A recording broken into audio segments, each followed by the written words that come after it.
सवाब खुसूसतन अजो के दुरूद पाक सलवात जो सवाब महबूब जे नूरी हथारों शहीद सैयद शहीद अली खामना साईं सरकार के पेश कयो से ओ मौला मिठे मोहम्मद मुस्तफ़ा सल्लल्लाहु अलैहि वसल्लम जो वास्तो थी ऐं महबूब जे आल जो वास्तो थी ईरान जी ज़ारी ऐं ग़ैब मो मदद फरमा ईरान जे दुश्मन के निस्तो नाबूद फरमा ओ मौला ए करीम अजो को बाबा वडेरो साईं बाबा जी अल्लाह वधायो भंड साईं जो खैर एडवोकेट फैज़ मोहम्मद साईं उस्ताद खैर मोहम्मद शेर मोहम्मद तारिक साईं जो खैर पंजी बारगाह में उहद जबल जे डोल खण कबूल फरमा ओ मौला हाजी साईं के साजी साईं जे बचन के सेहत ऐं वडी हयाती अता फरमा इन्हनि जे रोजगारन में पोखन बनन में इज्जत में बरकतूं अता फरमा उस्ताद शेर मोहम्मद साईं के पुत्र जी औलाद अता फरमा ओ मौला हाजी साईं जे लाइ भी दुआ जे लाइ सोचन था उन्हनि जा बेड़ा पार फरमा जी पेश कयो ओ मौला ए करीम साईं गुलाम मोहम्मद सियाल साईं के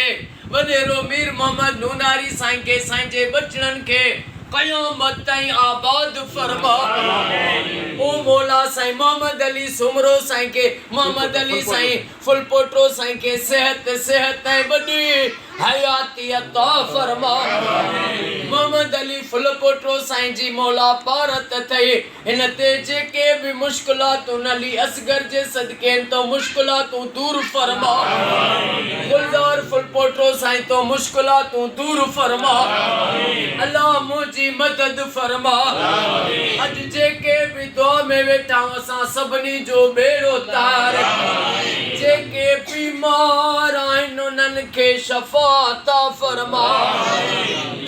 बे औलादन के औलाद अता फरमा बेरोजगारन के रोजी अता फरमा महबूब जी सारी उम्मत के फिरके वारियत खां बचा ओ मौला हर सुन्नी शिया मोमिन जे घर में लख सलवातूं पढ़ियूं वञनि इहा दुआ कबूल फरमा